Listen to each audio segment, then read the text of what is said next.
دیکھیے میں تو سمجھتا ہوں کہ یہ ایک بہت ہی سیریس معاملہ ہے اور اب اس نیچ پہ پہنچ گیا ہے کہ کچھ بھی ہو سکتا ہے. اگر ہمارے عوام کو دو چار چیزوں کے بارے میں آدمی کہہ دیں. ایک تو بات یہ ہے کہ ہندوستان کہتا ہے کہ ہم Hindustan it makes no sense اگر ہندوستان سے کشمیر لیا جائے. وہ بہت سے ریزنز ہیں, سیکولر انڈیا, یہ وہ سب. مگر پاکستان کہتا ہے کہ ہندوستان کشمیر تو کھو گیا ہے آلریڈی, کشمیر تو ان کے ساتھ ہے نہیں, مانے ان کو قبضہ کیا ہوا ہے, انہوں نے زبردستی رکھا ہوا ہے, تو اس کے معنی کہ وہ چلے گئے ہیں. ساتھ ساتھ ہم یہ بھی کہتے ہیں کہ نہ تم ٹیرر اور جینوسائیڈ کے ساتھ ان کو رکھ سکتے ہو, نہ تم UN ریزولوشن کو ڈیفائی کر کے رکھ سکتے ہو. مودی صاحب کہتے ہیں کہ ہم نے کشمیر کی اسپیشل اسٹیٹس ختم کر دی ہے. پاکستان نے قسم کھایا ہے کہ یہ اسپیشل اسٹیٹس تو کشمیر کی ہے, ان کو ہم نے ریوائیو کرنا ہے. عمران خان صاحب کہتے ہیں کہ بات چیت کرنا بیکار ہے.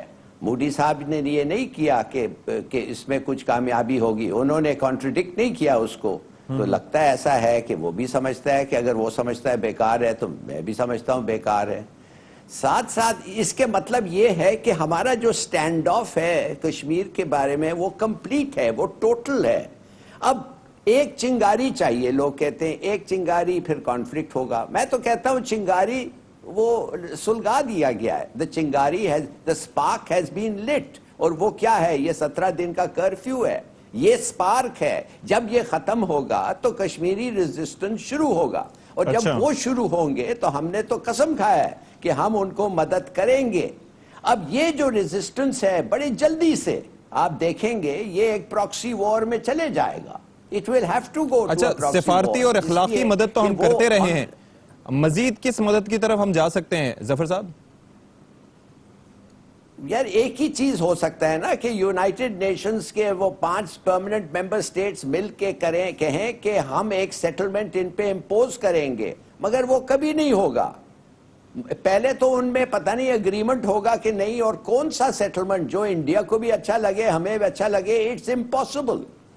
تو میں یہ سمجھتا ہوں کہ یہ معاملہ ابھی ہمارے ہاتھ سے نکل گیا ہے. اب یہ کچھ بھی ہو سکتا ہے. جب یہ کرفیو ختم ہوگا اور ان کا ریزسٹنس شروع ہوگا, ہماری مدد ہوگی, ہندوستان ریاکٹ کریں گے, اس کے بعد تو کچھ بھی ہو سکتا ہے. اچھا افتخار صاحب, جب سے یہ واقعہ پیش آیا اس کے بعد سے جو حکومت کی جانب سے اقدامات لیے گئے ہیں سفارتی سطح پر, سلامتی کونسل میں معاملے کو لے کر جانا, پھر اس کے بعد اب یہ انٹرنیشنل کورٹ آف جسٹس جانے کی باتیں ہو رہی ہیں, آپ سمجھتے ہیں کہ اقدامات ٹھیک ہیں یا مزید کچھ کرنے کی ضرورت ہے اس معاملے پر؟ اپنی سی کوششیں جو ہم کر رہے ہیں وہ مناسب ہیں اب تک کی؟ پہلی بات تو یہ ہے کہ افتخار احمد صاحب سے انٹرنیشنل کورٹ آف جسٹس میں جانا حماقت کے علاوہ کچھ نہیں ہوگا. اچھا, یہ صرف آپ کو ٹرک کی بتی کے پیچھے لگایا جا رہا ہے. یہ صحیح کہہ رہے ہیں. تو افتخار صاحب یہ کیس آئی سی جے کا کیس ہے ہی نہیں ہے. اچھا, زیادہ سے زیادہ کیس یہ ہو سکتا ہے کہ جو ہندوستان نے درخواست دی تھی پاکستان کے خلاف کہ پاکستان کی افواج نے اور پاکستان کے حامیوں نے آ کر قبضہ کر لیا کشمیر کے اندر اور کافی علاقے کو اپنا حصہ بنا لیا ہے, ٹھیک ہے, اس کی درخواست کے اوپر یونائٹڈ نیشن نے ایک 3 رکنی کمیٹی بنائی تھی. ٹھیک ہے, اس 3 رکنی کمیٹی نے پھر کام شروع کیا. پھر اس کے بعد پاکستان نے اپنا ایک موقف اختیار کیا, یہاں سے سارا یہ معاملہ اپنا اقوام متحدہ میں گیا. بالکل. آج اقوام متحدہ میں یہ اگر جاتا ہے تو پھر سب سے پہلا یہ سوال ہوتا ہے کہ withdrawal آف دا فورسز, کیونکہ withdrawal آف دا فورسز کے بغیر کوئی بات آگے نہیں چلتی. تو کیا پاکستان اپنے کشمیر سے withdrawal آف فورسز کر لے گا, یا ہندوستان اس آکوپائڈ ٹیریٹری سے withdrawal آف فورسز کر لے گا؟ تو جواب ہے کہ ایسا ہوتا ہوا ممکن نظر نہیں آتا دونوں سائڈ سے. پھر ایک بیچ میں بڑی خوفناک, دونوں سائڈ سے, پھر اس کے درمیان ایک خوفناک جو واقعہ ہوا ہے وہ ٹرمپ کا ہے. اب دیکھیں جو ہوتی ہے نا میڈیشن اور ہے اور آربیٹریشن اور ہے.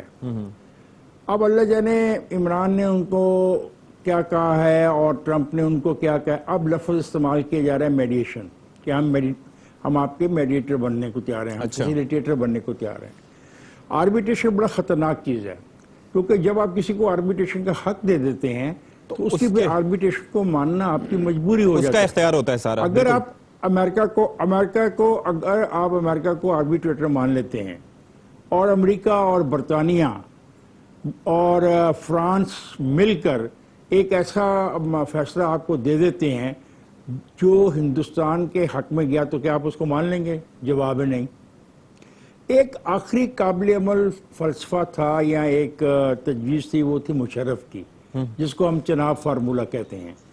حلالی صاحب آپ کے پروگرام میں موجود ہیں، وہ مجھ سے بہتر چناب فارمولہ پہ خیال کا اظہار کر سکتے ہیں. وہ ایک چیز تھی، لیکن ہندوستان کے جو ساؤتھ بلاک ہے اس نے اس کو بھی ماننے سے انکار کیا. تو ہم واقعی ایک مشکل میں پھنس گئے سر ہیں. جو میں نے ویری بات کی ہمبلی اس پہ یہ ذرا آپ کو اچھا مجھے سمجھائیے گا اس جی. معاملے پہ کہ ہم ہندوستان یا پاکستان کی سنے بغیر اگر وہ کشمیری عوام جو چاہ رہے ہیں اگر وہ سن لیں، استصواب رائے کا حق انہیں دے دیا جائے، ریفرنڈم کا انہیں حق دے دیا جائے انہی عالمی طاقتوں کی وجہ سے، کیا وہ دونوں ریاستوں کو قابل قبول ہو سکتا ہے پاکستان اور بھارت کو؟ دیکھیں میں تو ذاتی طور پہ ساری عمر ایک ایسے کشمیر کا حامی رہوں جو انڈیپینڈنٹ ہو، جو buffer state who between India and Pakistan, like Switzerland. Switzerland نے بھی سیکنڈ ورلڈ وار میں پارٹیسپیٹ نہیں کیا، ورلڈ وار میں وہ پارٹیسپیٹ نہیں کیا، اور بطور ایک بفر اسٹیٹ کے اس نے اپنا رول ادا کیا، لوگوں نے اس کو تسلیم بھی کیا. اگر وہاں پہ فوجیں اتاری جائیں جو انٹرنیشنل فورسز اقوام متحدہ اور کی کچھ عرصے کے لیے انٹرنیشنل فورسز وہاں پہ، اوبیسلی انٹرنیشنل فورسز اقوام متحدہ کے ہی تابع آتی ہیں، جس طرح دوسرے ممالک میں جاتی ہیں، وہاں پہ اتاری جائیں، اور پھر 10 سال کے بعد یا 5 سال کے بعد جب چیزیں سیٹل ڈاؤن وہاں پہ ہو جائیں اور یہ پاکستان اور ہندوستان کا جو معاملات ہیں ان کی پراکسی وار کم ہو جائے، obviously یہ تو کشمیریوں کی ول اور وش کے مطابق ظاہر ہے کہ ڈیسائیڈ ہو جائے تو وہ زیادہ بہتر ہے. عامر زیاد صاحب آپ کا اس پہ نیریٹو کیا ہے؟ کیا آربیٹریشن کی طرف جانا چاہیے یا پھر میڈیشن ہی حل نظر آتا ہے؟ اگرچہ کہ یہ معاملہ صرف زبانی کلامی نہیں ہے، کیونکہ ٹرمپ صاحب 5 اگست سے پہلے سے اس معاملے پر باتیں کر رہے ہیں اور ابھی تک صرف ٹیلی فونک گفتگو ہی ہو رہی ہے، آگے کچھ نہیں ہوا. میں 2 باتیں کروں گا صاحب. پہلی بات تو یہ کہ یہ جو فیصلہ کرنا ہے کہ کشمیر جو ہے پاکستان کے ساتھ ہوگا، خاکم بدہن بھارت کے ساتھ ہوگا، یا ایک کہتے ہیں انڈیپینڈنٹ ریاست ہوگی، یہ فیصلہ کشمیریوں نے کرنا ہے. اور کشمیریوں نے میرے خیال میں ان کی جو غالب اکثریت ہے اس نے مور دین ونس یہ بات کر دی. آپ اگر مقبوضہ کشمیر میں پاکستانی پرچم لے کے جو لوگ نکلتے ہیں تمام تر مشکلات کے باوجود اس بات کی غمازی کرتے ہیں کہ کشمیریوں کا دل کہاں دھڑکتا ہے. پہلی بات تو یہ. دوسرا میں یہ عرض کروں گا کہ اگر آپ یہ جو میڈیشن کی بات ہو رہی ہے، میں سمجھتا ہوں کہ پاکستان جو امریکہ ہے وہ کوئی ایماندار میڈیٹر نہیں ہوگا. بالکل ٹھیک ہے نا، اور کوئی بھی مغربی طاقت نہیں ہوگی. ہمیں پہلے تو کہتے ہیں نا اس طرح کی جو جنگ آزادی ہوتی ہے، اپنا غاصبانہ قبضہ آپ کو ختم کرانا ہوتا ہے دشمن ملک کا، تو اس کے لیے آپ کو اپنے دستے بازو پہ بھروسہ کرنا پڑتا ہے. ہم ابھی لڑائی شروع ہوتی نہیں ہے، ہم باہر دیکھنے لگتے ہیں کہ کوئی آ کے ہمیں چھڑا دے، اور یہ ہمارے ایک بڑی پرانی تاریخ رہی ہے، مجبوری رہی ہے. ظاہر ہے کہ ہندوستان کا حجم ہے، بڑا ملک ہے، لیکن جب ہم اس کے سائز کو دیکھتے ہیں اور اپنی مشکلات کو دیکھتے ہیں تو ہمیشہ آپ اگر ذرا سا بھی سیاست اور تاریخ کا مطالعہ کریں تو اس میں ہمیں دشمن کی بھی تضادات کو دیکھنا چاہیے. بھارت جتنا بڑا ہے اتنی ہی بڑی اس کی مشکلات اور اتنی ہی بڑی اس کی کمزوریاں بھی ہیں. تو بات یہ ہوتی کہ یہاں کی قیادت اگر کسی چیز پر جم جائے، ٹھیک ہے نا، ہمارے سامنے اسی خطے میں مثالیں موجود ہیں کہ ہم سے زیادہ غریب ملک نے، ہم سے زیادہ پسماندہ لوگوں نے، کوئی دور نہیں جاتے، مغرب میں آپ افغانستان دیکھیں، 19 سال انہوں نے امریکہ کا ہی نہیں ساری نیٹو فورسز کا مقابلہ کیا. اس وقت بھی عالم اسلام جو تھا ان کی مدد نہیں کر رہا تھا، اور آخر میں انہوں نے اس بات سے مجبور کیا کہ آج ان سے مذاکرات ہو رہے ہیں، ورنہ امریکہ زوم میں آیا تھا کہ ہم کو کچل دے گا.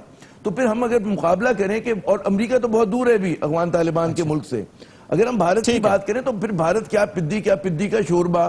مطلب ہے اگر قومیں ڈر جاتی ہیں، کشمیری عوام کو اگر کوئی سبق سیکھنا چاہیے تو مزاحمت کا سبق سیکھنا چاہیے. بالکل. اور پاکستان آلریڈی وہ کر ہی رہے ہیں مزاحمت. سکنے ہر حالت میں ان کی مدد کرنی چاہیے، یہ سوچے بنا کہ اگر اس کا کیا ریپرکشنز ہوتے ہیں وہ جھیل لیں گے. یا تو آپ پھر چھوڑ دیں، پھر بات ہی مت کریں ہم کشمیر کی، لیکن اگر ہمیں کشمیر سمجھتے ہیں کہ ہماری شہرگ ہے جو کہ ہے، تو پھر ہمیں کشمیریوں کا ساتھ دینا پڑے گا کم ووٹ میں. جی ٹھیک ہے. ظفر العالی صاحب آپ سے جواب چاہیں گے اس پہ کہ کیا پاکستان سلامتی کونسل میں چین کے توسط سے کوئی قرارداد لے کر جا سکتا ہے؟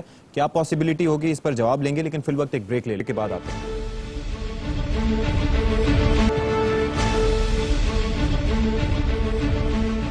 جی بریک کے بعد آپ کو خوش آمدید کہتے ہیں. ظفر العالی صاحب سوال آپ تک پہنچ چکا ہوگا, ناظرین کے لیے ایک بار پھر دہرائے دیتا ہوں, کیا سیکیورٹی کونسل میں ایک تو کنسلٹیشن ہو گئی, ڈسکشن ہو گئی, لیکن کیا کوئی قرارداد لے کر جا سکتے ہیں؟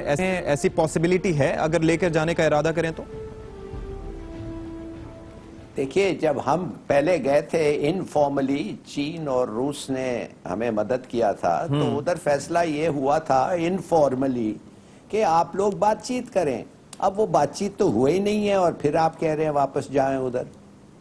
پہلے تو ابھی بہت ساری چیزیں ہونے ہیں یونائٹڈ نیشن سیکیورٹی کاؤنسل کو سمن کرنے کے لیے. پہلے تو آپ کا پراکسی وہ ریزسٹنس شروع ہوگا, اس میں بریچز ہوں گے لائن آف کنٹرول کے, اس کے علاوہ آپ کا پراکسی وار ہوگا, پھر جب وہ سیریس ہوگا اور جنگ کا امکان ہے پھر آپ جائیں گے ایمرجنسی سیشن. افتخار صاحب مسکرا رہے ہیں اور کہیں گے کہ اب کرو. کیا وجہ ہے اس مسکراہٹ کی؟ ایک دوسری بالکل صحیح کہہ رہے ہیں حلالی صاحب, بالکل صحیح کہہ رہے ہیں کہ آج آپ کے عمران خان نے کہا نا کہ میں مذاکرات ہی نہیں کرتا, بات نہیں کرتا, وہ دور ہے. ابھی تو یہ دیکھنا ہے کہ جو انہوں نے کچھ بھی نہیں کہا, یونائٹڈ سیکورٹی کونسل نے کیا کہا ہے, انہوں نے کہا یہ بائی لیٹرل ہے, جا کے ریزالو کریں. اچھا, تو بائی لیٹرل کیا چیز ہے؟ ڈائیلاگ ہے نا, ڈائیلاگ ہے نا. عمران کہتا ہے میں ڈائیلاگ بھی نہیں کرتا. اگر جی ظفر صاحب, نہیں خیر وہ ڈائیلاگ کرے گا افتخار صاحب جب اس کو کرنا ہوگا. مگر میرے خیال میں ایک اور چیز میں کلیریفائی کر دوں. دیکھیے, ہمارا اسٹریٹجی یہ ہے کہ ہم انٹرنیشنل کورٹ آف جسٹس لے جانا چاہتے ہیں. وہ ہمیں ناکام ہوگا, اس لیے کہ انٹرنیشنل کورٹ آف جسٹس میں جب تک وہ لوگوں, ایک انڈیا نے کہا ہے, انہوں نے کہا کہ ہم مانتے ہیں انٹرنیشنل کورٹ آف جسٹس میں ود ون کنڈیشن کہ کوئی اور کامن ویلتھ کنٹری کے اگر از دی اپوزنگ پارٹی پھر ہم جورسڈکشن انٹرنیشنل کورٹ کا نہیں مانیں گے. اور یہی ہوا تھا. وہ جو ایئر کرافٹ جو انہوں نے ہمارا گرایا تھا, اٹلانٹک اس کا نام تھا, 1998 اس میں یہ ہوا تھا کہ جی ہاں, انہوں نے یہ فیصلہ کیا تھا کہ انڈیا جو ہے اپنے آپ کو انٹرنیشنل کورٹ آف جسٹس سے نکال دیا. اب جا رہے ہیں یہ international Criminal court of justice. کیوں کہ وہ کہتے ہیں جینوسائیڈ ہے اور وہ کلسٹر بامز بھی استعمال ہوئے ہیں. انٹرنیشنل کرمنل کورٹ کے لیے دو کنڈیشنز ہوتے ہیں. ایک تو سیکیورٹی کاؤنسل کا ریکمنڈیشن ہوتا ہے, دوسری بات پروسیکیوٹر جنرل اگر سمجھتا ہے کہ یہ جو کیس ہم نے بنایا ہے it's a very strong case, وہ ریکمینڈ کر سکتا ہے. اچھا, وہ ایسا نہیں ہے کہ ہم جب چاہیں ان کو کسی کو لے جائیں. تو یہ سب باتیں ہیں جو اس پہ ہم کوشش کر رہے ہیں. مگر ہمارا پلان یہ ہے میرے خیال میں کہ ہم چاہتے ہیں کہ انڈیا کو اتنی برا پبلسٹی دیں, اتنا ان کو ایکسپوز کریں کہ ہمارے لیے it has a great propaganda value ہے نا. کیمیکل ویپنز ہو مثال کے طور پہ, کلسٹر بامز ہو, کروئل ٹریٹمنٹ ہو, بلائنڈنگز ہو, مرڈر ہو, یہ وہ. سر وہ تو پیلیٹ گنز کا استعمال تو ہے کہ پیلیٹ گنز کے استعمال سے کشمیری عوام کو اندھا کیا جا رہا ہے. پھر کلسٹر بمز آزاد کشمیر کی سائٹ پہ کافی انہوں نے گرائے ہیں. اس کے ساتھ ساتھ یہ مجھے بتائیے گا کہ یہ جو جینوسائیڈ واچ کی جو رپورٹ ہے, یہ کس حد تک جو ہیومن رائٹس کی وائلیشن پہ انہوں نے جاری کی ہے, تو وہ کس حد تک اثر انداز ہو سکتی ہے اس کیس پہ جو الرٹ جاری کیا انہوں نے؟ یہ بہت اثر انداز ہو سکتی ہے. یہ بالکل, یہ ایک امپارشل باڈی ہے جس میں میرے خیال میں سب پرماننٹ ممبرز کے ریپرزینٹیٹیوز بیٹھے ہوئے ہیں, اور اگر وہ دیکھ رہے ہیں اور کہہ رہے ہیں یہ سب چیزیں زیادتی ہو رہی ہے, تو that's a very good step. وہ ہمارے لیے اٹ ہیلپس آور کیس. میں نہیں کہتا کہ it helps it to such an extent کہ انٹرنیشنل کرمنل کورٹ کو ہم لے جائیں اور موڈی جیسے وہ جو بشیر تھا سوڈان کا, یا ملوسووچ تھا, اس کو تو خیر انہوں نے سینٹنس آف ڈیتھ دے دیا تھا, ایسا کچھ ہو. مگر ساتھ ساتھ یہ ضرور کہنا پڑے گا کہ اس قسم کا پروپیگنڈا ہمارے لیے بڑا بینیفیشل ہے, اس لیے کہ ہمارا مقصد ہی یہ ہے نا بتانے کو دنیا میں کہ یہ کیا کر رہا ہے موڈی, کیسے مار رہا ہے بے گناہ لوگوں کو. لیکن وہی بات جہاں پر بات معیشت کی آ جاتی ہے, ریاست کے طاقتور ہونے کی بات آ جاتی ہے, تو سوڈان اور انڈیا کا کمپیریزن آبویسلی نہیں بنتا. بھارت ایک بہت طاقتور ملک ہے اس لحاظ سے اگر بات کی جائے. اچھا افتخار صاحب, سر اب ذرا یہ فرمائیے کہ جو ایک ہم لوگ انیشلی جب یہ قومی سلامتی کمیٹی نے ڈیسیجنز لیے تھے, تو اس وقت بھی یہ مطالبہ سامنے آ رہا تھا کہ ایئر سپیس ہمیں بند کر دینا چاہیے. ظاہر ہے کہ ہم اور اتنے اقدامات کر رہے ہیں تو یہ بھی بنتا ہے, کوئی ہماری سننے کو تیار نہیں ہے. تو آپ سمجھتے ہیں کہ یہ ہونا چاہیے تھا؟ مودی صاحب تو ہمارے اوپر سے فلائی کرتے ہوئے پیرس جا کر بیٹھ گئے. دیکھیں, میرا یہ خیال تھا اور میں نے یہ مطالبہ بھی کیا تھا کہ ایک تو ہمیں بالکل ان کے ساتھ اپنے رابطے جو ہیں سفارتی ختم کر لینے چاہیے. تو انہوں نے دکھاوے کے لیے بالکل ختم, ایک ایسا سٹیپ لیا جو دکھاوے کا ہے، اس میں عملی طور پہ کچھ بھی نہیں. اچھا دوسرا ہے ہمارا ٹریڈ کا مسئلہ، وہ بھی اس پہ بھی دکھاوا کیا گیا ہے. تیسری بات جو امپورٹنٹ ہے وہ ہے کہ ہمارے جو سفیر باہر جو بیٹھے ہیں، حلالی صاحب بھی سفیر رہے ہیں، کیا ان کا کوئی رول نہیں ہے؟ کیا صرف وہ پیسے کھانے کے لیے بیٹھے ہیں وہاں پہ اور اپنے بچوں کے لیے مستقبل جو ان کو مضبوط کرنے کے لیے بیٹھے ہیں وہاں پہ؟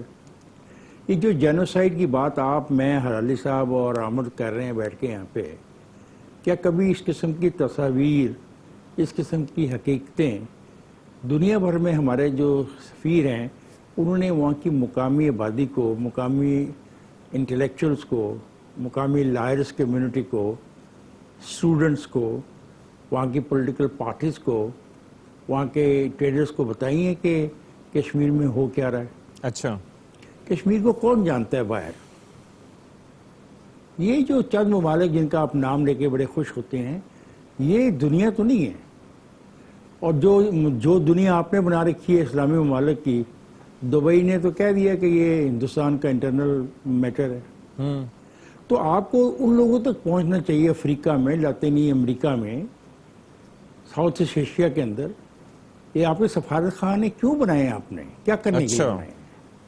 اسی لیے بنائے نا کہ میرا یہ کیس بڑا اچھا پوائنٹ ہے، اور میرا کیس سٹرونگ ہے.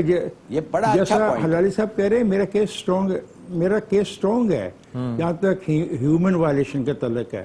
آپ رپورٹ کی بات کر رہے ہیں، وہ رپورٹ میں نے تو تیار نہیں کی. ایگزیکٹلی اتنی بدقسمتی کی بات ہے. یہ کام حکومت پاکستان کا تھا کہ یہ تمام انفارمیشن ان کے پاس موجود ہے، آتی ہے وہاں سے انفارمیشن ہمیں، اور ہے، اور براہ راست ہمیں آتی ہے. ہم مجھ جیسے آدمی کو آ جاتے ہیں، ہمارے دوست ہمیں بتاتے ہیں وہاں پہ کیا ظلم ہو رہا ہے. تو کیا یہ کام ان کا نہیں کہ ڈوزیئر تیار کرتے اور اس ڈوزیئر کو پھر ایک ملک میں پھیلاتے؟ اور بلکہ آج کل تو سوشل میڈیا کا دور ہے، بہت آسانی سے چیزیں سرکولیٹ کر سکتے ہیں. عامر ضیاء صاحب کہیے گا کہ میرا سوال یہ ہے کہ وہ ایمبیسڈر کیا کر رہے ہیں؟ ٹھیک ہے، عامر ضیاء صاحب سے بھی اس پہ نیریٹو لے لیتے ہیں نا سر. پہلے اگر میں ایک چیز، اچھا ٹھیک ہے، عامر ضیاء صاحب چلیں عامر ضیاء صاحب کی جانب چلتے ہیں. عامر ضیاء صاحب فرمائیے گا کہ ہمارے پارٹ پہ یہ روز ہم خبریں چلا رہے ہوتے ہیں کہ آج شاہ محمود قریشی نے آئیوری کوسٹ کے وزیر خارجہ کو، ڈینش وزیر خارجہ کو ادھر ادھر فون گھمائے، تو آپ سمجھتے ہیں کہ یہ سارے کام وزیر خارجہ کے کرنے کے ہیں؟ اور جو جس طرح سے افتخار احمد صاحب کہہ رہے ہیں کہ جو ایمبیسیڈرز ہیں وہاں پر، جو سفارت خانے ہیں، وہ مؤثر کردار ادا کر رہے ہیں آپ کے خیال میں اب تک؟ بالکل درست ہے کہ ہم لوگوں نے گزشتہ نواز شریف صاحب کا دور تھا، وہ بڑا ڈزمل دور تھا، اس میں کشمیر کو بھول گئے تھے، کشمیر کے اوپر بات ہی نہیں ہوتی تھی. تو آپ اس کی ایک تسلسل ہے. اب ظاہر ہے کہ آپ لوگوں نے اتنا پیچھے ہو گئے اس مقابلے میں، تو دوبارہ سے مشین کو چلانے میں دراصل وقت لگے گا. آپ یاد کریں کہ نواز شریف صاحب کے زمانے میں تو کتنے عرصے تک وزیر خارجہ نہیں ہوا کرتا تھا. تو اب یقیناً بالکل صحیح کہہ رہے ہیں افتخار بھائی کہ ہمارے جو سفارت خانے انہیں فعال کردار ادا کرنا چاہیے. لیکن اس کے ساتھ ساتھ ہمیں ایک اور چیز کا ادراک ہونا چاہیے، بہت ضروری ہے کہ پبلک اوپینین مغربی ممالک میں ایک میٹر کرتا ہے، لیکن ایک حد تک میٹر کرتا ہے. اب یاد کریں عراق کی جنگ جو تھی بڑی غیر منصفانہ جنگ تھی، اور اس کے خلاف لاکھوں لوگوں کے جلوس نکلے تھے. اور جس طرح اس وقت بھارتی اٹراسٹیز کو ان کا مغربی میڈیا بتا رہا ہے، تو برطانیہ کا میڈیا بھی بتا رہا تھا، امریکہ کا بھی بتا رہا تھا، لیکن اس کے باوجود وہاں کی جو سٹیٹس تھی، ریاستیں تھیں، انہوں نے جو چاہا وہ کیا.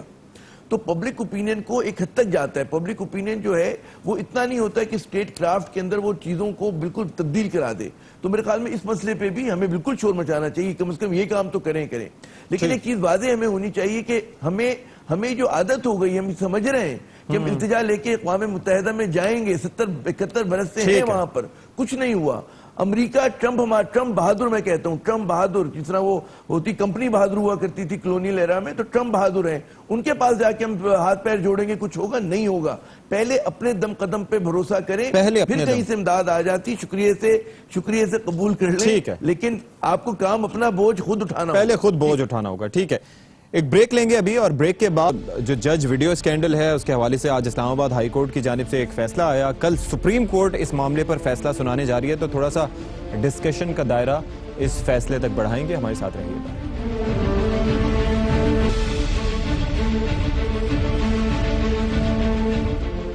جی تو اب بات کر لیتے ہیں اسی معاملے پر.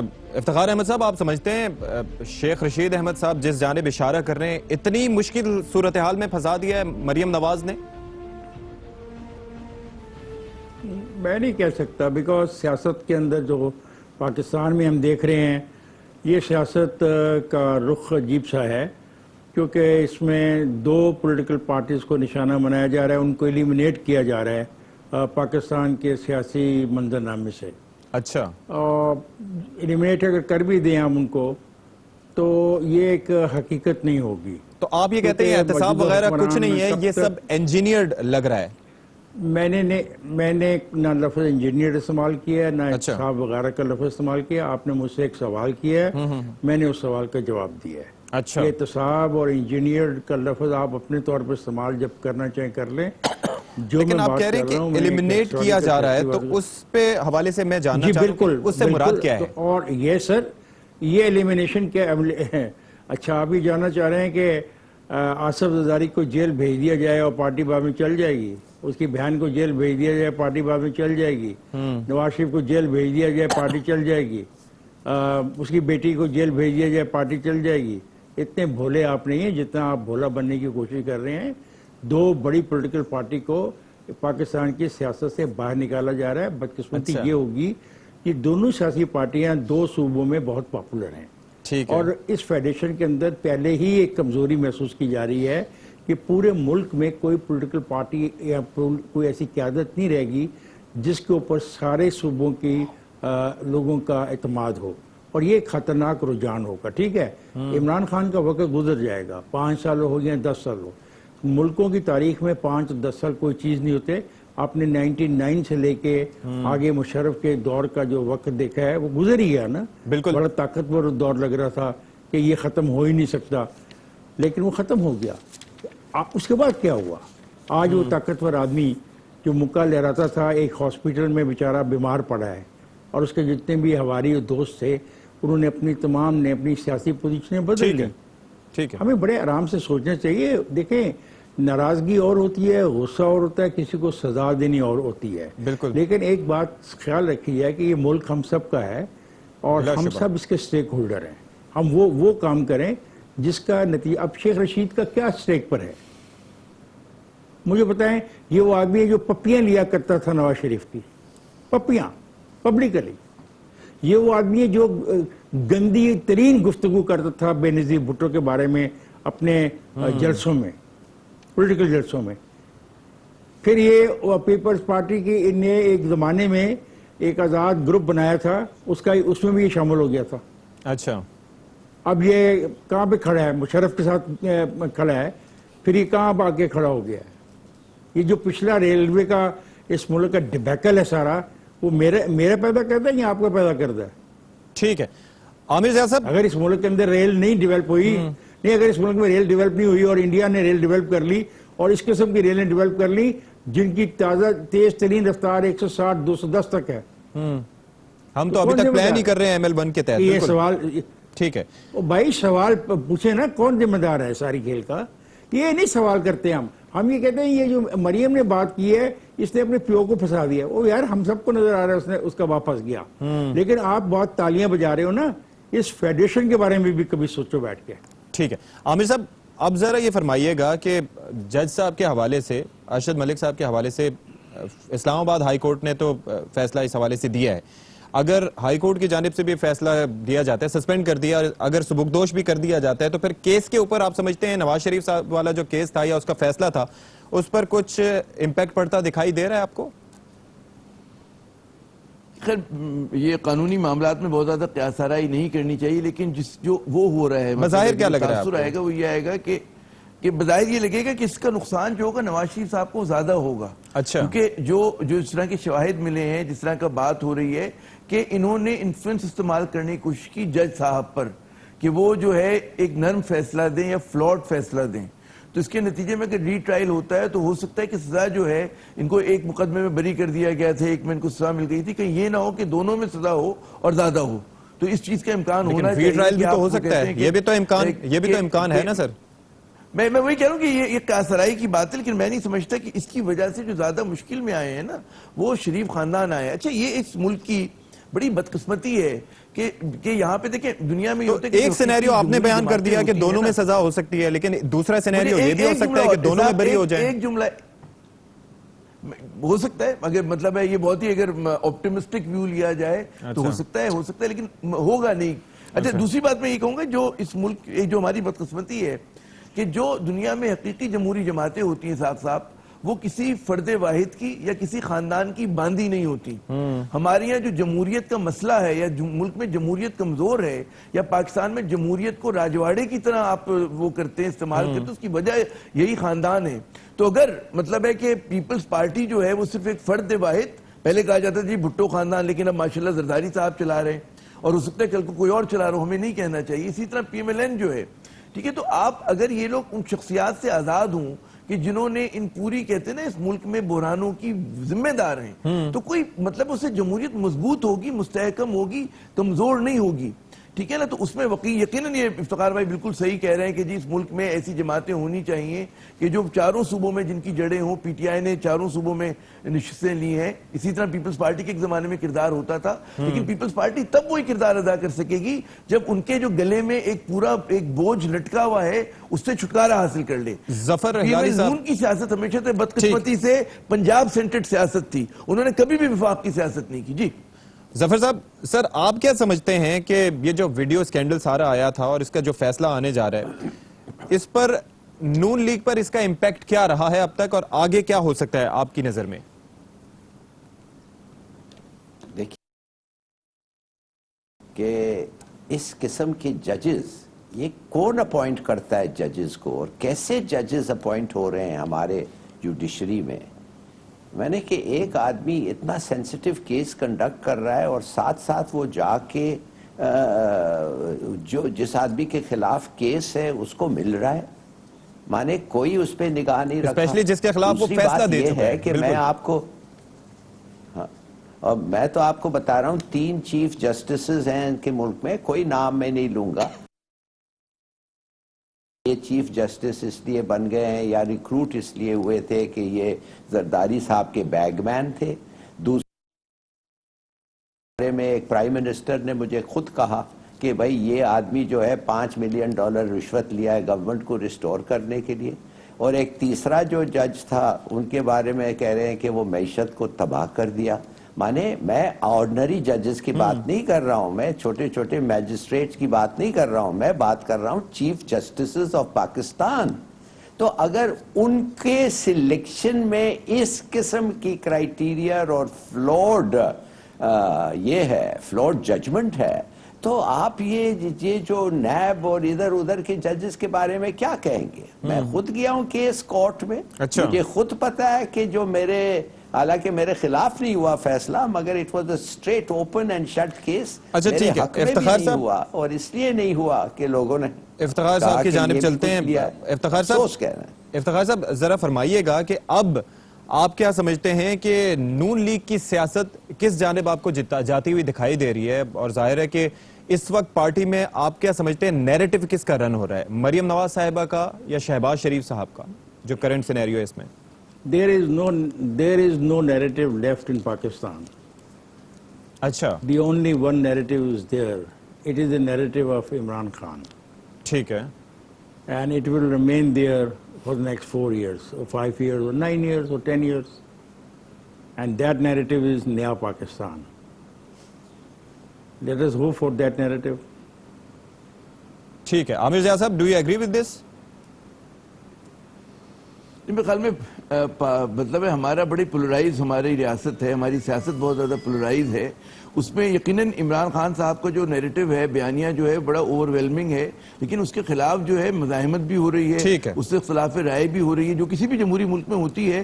کبھی بعض اوقات یہ ہوتا ہے کہ ایک بیانیہ بہت مضبوط ہو جاتا ہے، دوسرا کمزور ہو جاتا ہے، چیزیں بدلتی رہتی ہیں۔ ٹھیک ہے، بہت شکریہ عامر ضیاء صاحب، افتخار احمد صاحب، ظفر ہلالی صاحب، آپ موجود رہے اور ڈسکشن رہی۔ پروگرام سے فی الحال اتنا ہی۔ اشفاق اسحاق ستی کو اجازت دیجیے، اللہ نگہبان۔